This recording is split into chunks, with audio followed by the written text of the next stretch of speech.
There's a number that changes things, not the number you've been afraid of. The other one. The number that means it's already happened.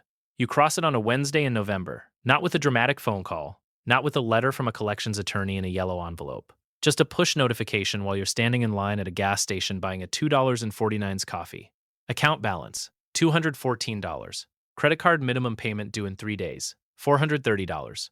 You put the coffee back. You stand there. And then something happens that nobody warned you about and nobody will say out loud afterward. You feel something close to calm. Not relief exactly. Something quieter than that. Like a door that's been swinging open and shut for 3 years, finally stopping. This is about that feeling. The one you're not supposed to have. The year before that Wednesday, you were carrying somewhere between $34,000 and $38,000 in credit card debt across 4 cards. 2 of them were near their limits. The interest on just those 2 was running about $520 a month. You weren't making minimum payments anymore. You were making partial payments and calling it close enough, which is a thing you do when your brain has been in survival mode so long that close enough starts to feel like a strategy.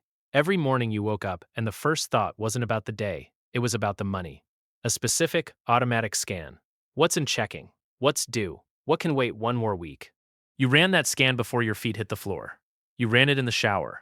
You ran it in the car on the way to work like a background process that never fully quit. Some mornings the scan took 4 minutes. Some mornings it took the whole commute. The math wasn't complicated. That was the problem. It was completely, perfectly clear. Take home, $3,400 a month. Rent, $1,190. Car payment, $387. Minimum payments on all 4 cards combined, $640. That's $2,217 before groceries, before gas, before the electric bill, before the phone, before anything. What's left is $1,183 and a list of things that all cost money. You've run this math 100 times, maybe 200. The answer is always the same. There is no slack. There is no version of the budget that balances without something going wrong somewhere. You've known this for about 18 months. You keep running the math anyway, because running the math feels like doing something. It isn't. But it feels like it, and that distinction is harder to hold on to than it sounds when you're tired. There's a cognitive cost to this that researchers have actually measured. Something close to 10 to 13 functional IQ points when your brain is locked in chronic financial stress. Not because you got less intelligent, because your working memory is occupied, constantly. There's a part of your brain assigned to the threat of the money situation, running quietly in the background every hour of every day, and that part of your brain is expensive. It costs attention. It costs decision-making capacity. It costs the ability to think about anything long-term because long-term thinking requires a kind of calm that isn't available to you right now. You're not lazy. You're not bad with money in some fundamental character sense. You're just running a process that takes up most of the available bandwidth. And you've been running it so long you've forgotten what thinking felt like before it started. The worst part isn't the debt. It's the middle. The place where you're not okay but you're not technically failing yet. You're still making the car payment. Barely, but you're making it. You haven't missed rent. You've moved money between accounts in ways that technically worked out, which is its own exhausting kind of math. There's a version of your life that looks functional from the outside. Coworkers think you're doing all right. You went to a birthday dinner last month and ordered a $16 pasta dish and quietly did the math in your head the entire time. Nobody knew. That's the thing about the middle. It asks you to keep performing, to keep showing up to the dinner, to keep nodding when someone mentions their retirement contributions, to keep maintaining the version of you that hasn't collapsed yet. And that performance has a price. It comes out of you somewhere even when no dollar amount is attached to it. The brain does something specific under prolonged uncertainty. It doesn't just register stress. It registers the uncertainty itself as a separate, additional threat. The research on this is surprisingly consistent. Unpredictable bad outcomes produce more anxiety than predictable ones, even when the predictable ones are objectively worse. What this means for you is that the imagined version of financial collapse, the one you've been running in your head for 18 months, is actually more distressing than the real thing. You've been afraid of the event that hasn't happened yet, and the event that hasn't happened yet can be anything. It can be eviction, a repossession, a conversation with your partner you keep not having, a look on someone's face when you finally tell the truth. The imagination has no limits. The actual situation does. That asymmetry is doing a lot of work inside your head, mostly invisible. So the Wednesday happens. The coffee goes back on the shelf. You walk to your car, sit in the driver's seat, and don't start the engine for about 4 minutes. And in those 4 minutes, something inside you stops fighting. Not permanently, not in a way that fixes anything. But right now, in this specific parking lot off Route 9, you are not managing the situation anymore. The situation has managed itself. You don't have to make a decision that keeps things technically afloat for one more week. There's no version of the math left to run that produces a different answer. The number is what it is. The payment is what it is. They don't overlap. And somehow, in that specific moment, the not overlapping feels like information instead of catastrophe. Clear, clean, undeniable information. That's new. That hasn't been available to you in a long time. There's a guy at work named Marcus. He talks about his Roth IRA the way some people talk about their kids, with a kind of ambient pride that surfaces in unrelated conversations. He hit his emergency fund target last spring and mentioned it twice in the same week. He's not a bad person. He's not even showing off, not exactly. He just lives in a financial reality where that kind of thinking is available to him, where the brain space exists for fund allocations and growth rates and the difference between a Roth and a traditional account. You've tried to care about those things. A year ago, you downloaded a budgeting app and used it for 11 days. The math it showed you was accurate and completely useless. You already knew the math. Knowing the math was never the problem. The problem lived somewhere underneath the math, in a place the app didn't have a category for. What rock bottom actually gives you, and this is the part nobody says, is permission to stop pretending the situation is recoverable through effort alone. You've been operating on the assumption that sufficiently careful management would eventually produce enough slack to breathe. That if you were just disciplined enough, just patient enough, just strategic enough, you'd find your way to the surface. That assumption required constant maintenance. It required you to believe something the numbers were not supporting. And maintaining that belief was expensive. Not in dollars, in the specific kind of exhaustion that comes from holding a story together that keeps contradicting itself. The moment the story breaks, you stop paying that tax. You put the coffee back, you sit in the car. And for 4 minutes, you're not paying it. That's not nothing. After 18 months, that's actually quite a lot. There's a difference between giving up and letting go of something that was never true.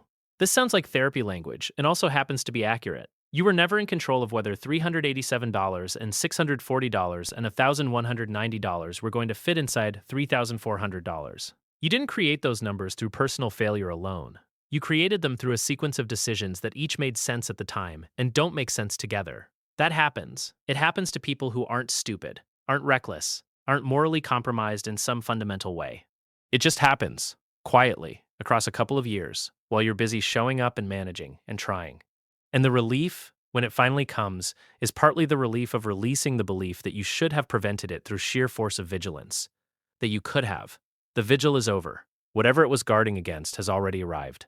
The thing about hope in this specific context is that it costs something. Not abstract hope.